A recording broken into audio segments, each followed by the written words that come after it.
সংগ্রামী সালাম এবং শুভেচ্ছা। আসসালামু আলাইকুম। আপনারা কেমন আছেন? এই ঐতিহাসিক চিনিকল মাঠটা আমার জন্য অত্যন্ত আবেগপ্রবণ একটা জায়গা। পাকিস্তান পিরিয়ডে আমার মরহুম দাদা গমির উদ্দিন প্রধানের হাতে পঞ্চগড়ের এই চিনিকলটা গঠিত হয়েছিল।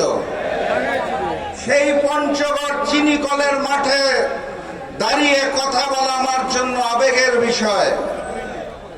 এই সেই পঞ্চগড় চিনিকল মাঠ যেখানে আমার মরহুম পিতা শফিউল আলম প্রধানের জানাজা অনুষ্ঠিত হয়েছিল। এই মাঠে দাঁড়িয়ে আমার জন্য কথা বলা একটু কষ্টদায়ক, পুরানো স্মৃতিগুলো ভেসে ওঠে। কিন্তু যেই নির্বাচনী ঐক্য গঠন করা হয়েছে, ফ্যাসিস্ট হাসিনা মুক্ত বাংলাদেশে আগামী 12 তারিখে যেই জাতীয় নির্বাচন আয়োজন হতে যাচ্ছে, জুলাই গণ অভ্যুত্থানে হাজারো শহীদের রক্তের বিনিময়ে যেই নতুন বাংলাদেশ গঠন করার পরিকল্পনা নেওয়া হয়েছে, সেই পরিকল্পনার অগ্রনায়ক যাকে আমি গতকাল ঢাকার মিরপুরে বলে এসেছিলাম, 299টা আসনের মানুষ এমপি ক্যান্ডিডেট নির্বাচন করবে, মিরপুর 15-র ভোটাররা প্রধানমন্ত্রী নির্বাচন করবেন। সেই ডাক্তার শফিকুর রহমানের নেতৃত্বে আমরা যারা একত্রিত হয়েছি, উনি বলেছেন যে ঐক্যবদ্ধ বাংলাদেশের কথা। আমরাই সেই ঐক্যবদ্ধ বাংলাদেশ, আমরাই বাংলাদেশ, যেই বাংলাদেশে নতুন করে কোন জালিমের উত্থান হতে দেওয়া হবে না। সংগ্রামী সাথী এবং বন্ধুগণ, আমাদের নেতা ডাক্তার শফিকুর রহমান স্পষ্ট ভাষায় জানিয়ে দিয়েছেন, যদি এই 10 দল ঐক্যবদ্ধভাবে রাষ্ট্রীয় ক্ষমতায় যায়, তাহলে বাংলাদেশে যারা রয়েছেন, যাদের বয়স 6 বছরের নিচে, যাদের বয়স 60 বছরের উপরে, তাদের চিকিৎসার জন্য কোনো খরচ লাগবে না। আমি একটু দুশ্চিন্তায় পড়েছিলাম এটা শুনে, কারণ আমার জেলা পঞ্চগড়ে তো চিকিৎসার ভালো ব্যবস্থাই নাই। 6 বছরের নিচে শিশুরা আর 60 বছরের উপরের মুরব্বীরা চিকিৎসা কিভাবে নেবেন? আমার নেতা ডাক্তার শফিকুর রহমান তার পরপরই ঘোষণা করেছেন, কোন বৈষম্য চলবে না। বাংলাদেশের 64 জেলায় 64টা বিশেষায়িত হাসপাতাল করা হবে। অতএব এই 10 দল যদি ক্ষমতায় যায়, তাহলে আমি বিশ্বাস করি আমাদের নেতা যেই কথা দিয়েছেন তিনি কথা রাখবেন। পঞ্চগড়ে একটি উন্নত বিশেষায়িত হাসপাতাল গঠন করা হবে ইনশাআল্লাহ। তবে আমি একই সাথে সাথে পঞ্চগড়বাসীর পক্ষ থেকে আবেদন জানাতে চাই, পঞ্চগড়ের মানুষ দীর্ঘদিন ধরে অবহেলিত। বিশেষায়িত হাসপাতালটা দিবেন ধন্যবাদ, সাথে সেটাকে মেডিকেল কলেজে রূপান্তর করতে হবে ইনশাআল্লাহ। এটা আমাদের প্রাণের দাবি। এখানেই ডাক্তার শফিকুর রহমান থেমে যান নাই। উনি ঘোষণা দিয়েছেন, বাংলাদেশের যারা কৃষক রয়েছে তাদের কৃষি কর্মকাণ্ড সুন্দরভাবে পরিচালনা করার জন্য কৃষি যেই ঋণ দেওয়া হয় সেটাতে কোনো সুদ থাকবে না, সুদ মওকুফ করে দেওয়া হবে কৃষকদের জন্য। আমার এই পঞ্চগড় জেলা কৃষি নির্ভর জেলা। এই পঞ্চগড় জেলার কৃষকরা ভবিষ্যতে কৃষি ঋণ নিলে ডাক্তার শফিকুর রহমান প্রধানমন্ত্রী হিসেবে সেই কৃষি ঋণে কোনো সুদ রাখবেন না। বলেন আলহামদুলিল্লাহ।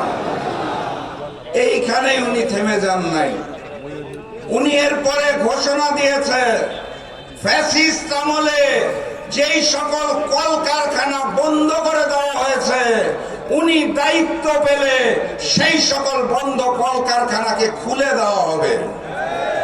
আমার সাথে সাথে মাথায় এসেছে আমার পঞ্চগড় জেলার চিনি কলটা, যেটা আমার দাদা বানিয়েছিল, ফ্যাসিস্ট আমলে যেটা বন্ধ করে দেওয়া হয়েছিল।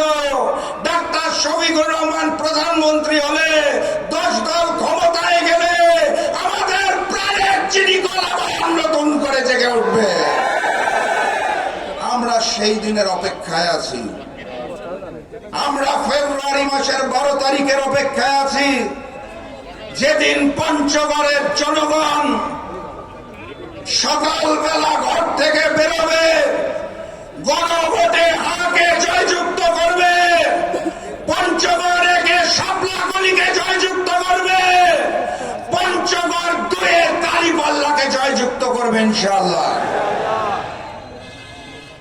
আপনাদের যেটা বলতে চাই, আমাদের আজকের যিনি প্রধান অতিথি ডাক্তার শফিকুর রহমান, ওনার চুল এবং দাড়িগুলো সাদা রঙের, দেখলে মনে হয় বৃদ্ধ মানুষ।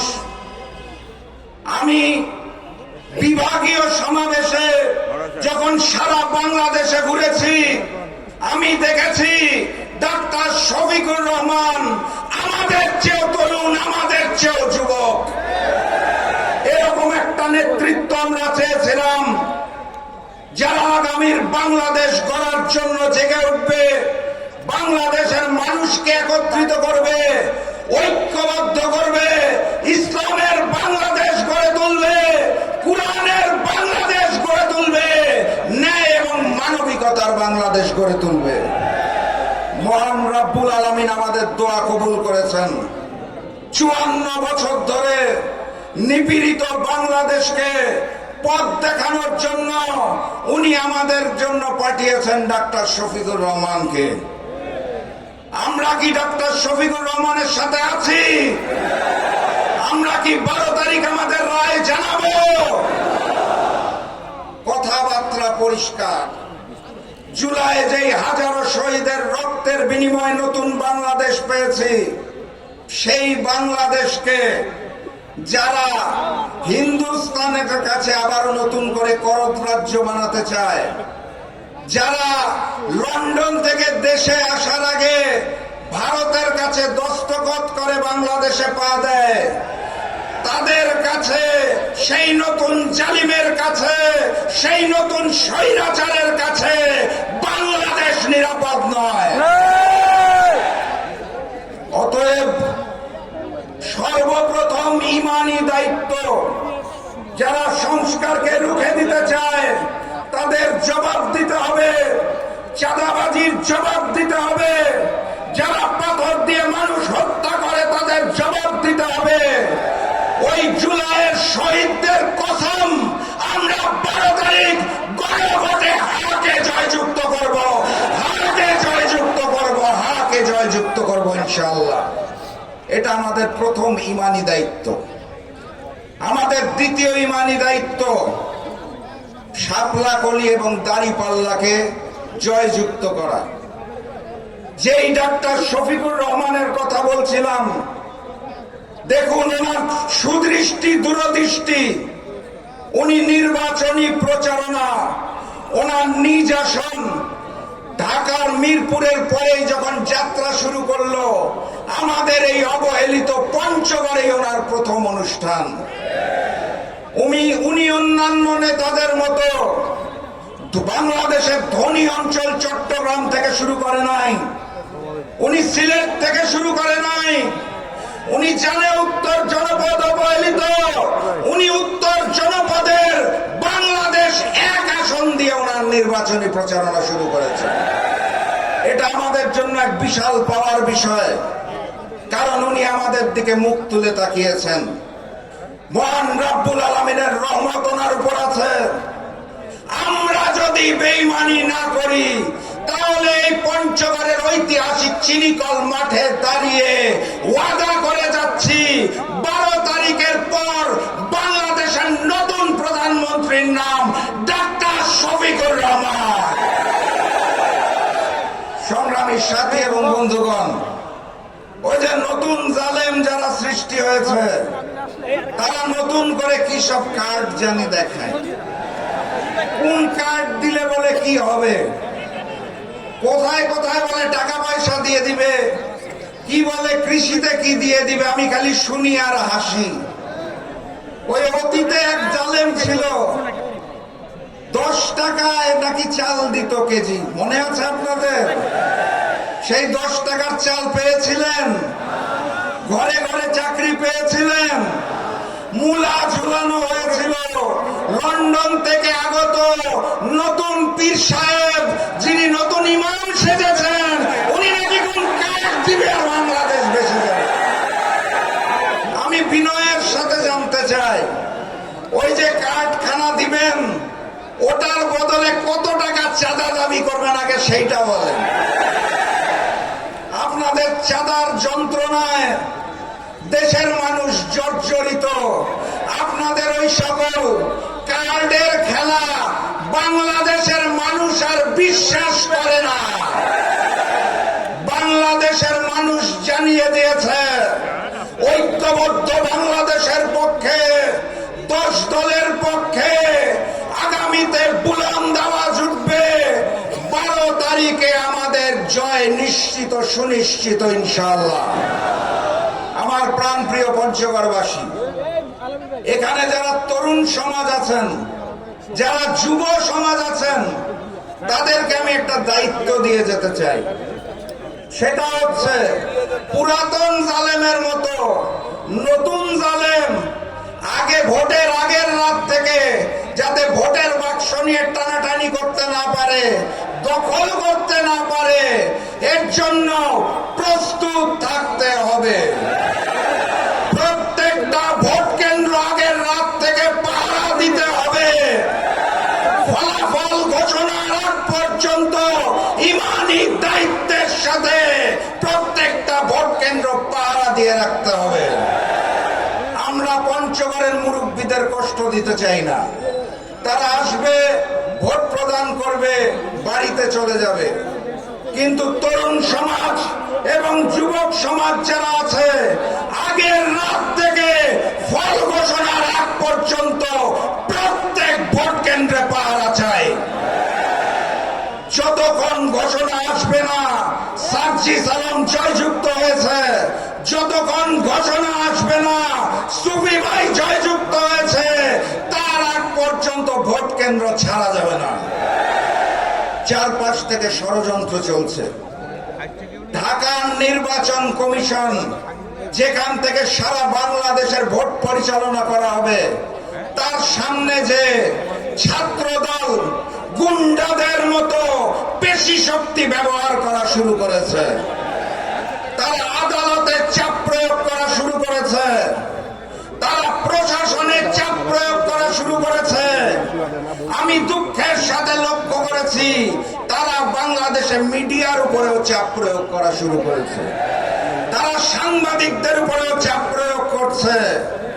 এইভাবে করে স্বৈরতন্ত্র গড়ে তুলেছিল এক সময়কার ফ্যাসিস্ট শেখ হাসিনা।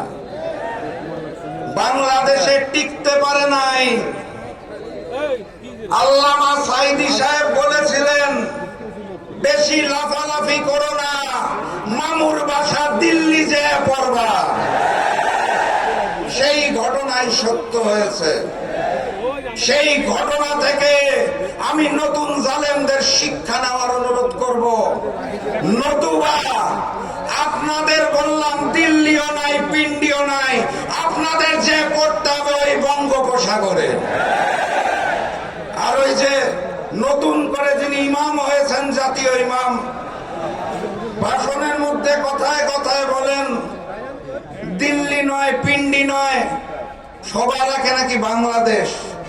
উনি যতবার বলে সবার আগে বাংলাদেশ, জনগণ কানে শুনে সবার আগে নাকি লন্ডন। 12 তারিখের পরে বাংলাদেশে থাকবেন না লন্ডনে ফেরত যাবেন, সেই সিদ্ধান্ত গ্রহণ করুন। কারণ বাংলাদেশের তৌহিদি জনতা কাঁধে কাঁধ রেখে ইমানি দায়িত্বে 12 তারিখ ভোট কাকে দিবে সেই সিদ্ধান্ত নিয়ে ফেলেছে। পঞ্চগড় একের মার্কা কোনটা? পঞ্চগড় এক, পঞ্চগড় এক, পঞ্চগড় দুই, পঞ্চগড় দুই, পঞ্চগড় দুই।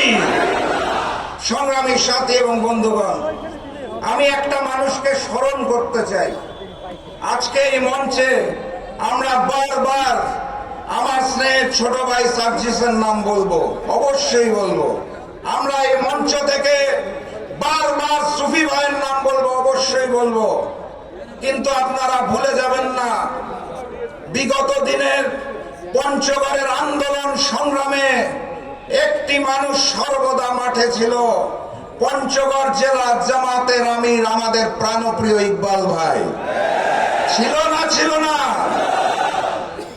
ঐক্যের বৃহত্তর স্বার্থে ইকবাল ভাই আসন ছেড়ে দিয়েছে সার্জিস ভাইকে। আমরা সার্জিস ভাইকে বিজয়ী করে আনবো, কিন্তু ইকবাল ভাইকে স্মরণ করতে ভুলবো না। কিন্তু ওনারও অবদান আছে। এটাই ঐক্যের সৌন্দর্য, এটাই আমাদের ঐক্যবদ্ধ বাংলাদেশের সৌন্দর্য। আমরা 300 আসন নিয়ে মারামারি কামড়াকামড়ি করি নাই। আমাকে যখন আমিরে জামাত ডাক্তার শফিকুর রহমান তার ঘরে ডেকে বলেছিল এই হচ্ছে সার্বিক অবস্থা, আমি সেদিন ওনার চোখে চোখ রেখে বলছিলাম, রাশেদ প্রধানের পঞ্চগড় দুয়ে দাঁড়িয়ে একটি আসন পাওয়ার চেয়ে অনেক বেশি গুরুত্বপূর্ণ আমাদের ঐক্যবদ্ধ বাংলাদেশের 151 আসন ছিনিয়ে আনা। আমার আসনের প্রয়োজন নাই। সুফি ভাই 1 বছরের উপর কাজ করছে, আমি সুফি ভাইয়ের সাথে যে ভোট করব, আমি সার্জিসের সাথে ভোট করব। আমি রেজামাত সেদিন আমাকে মগবাজার কেন্দ্রীয় কার্যালয়ে বুকে জড়িয়ে ধরেছিলেন।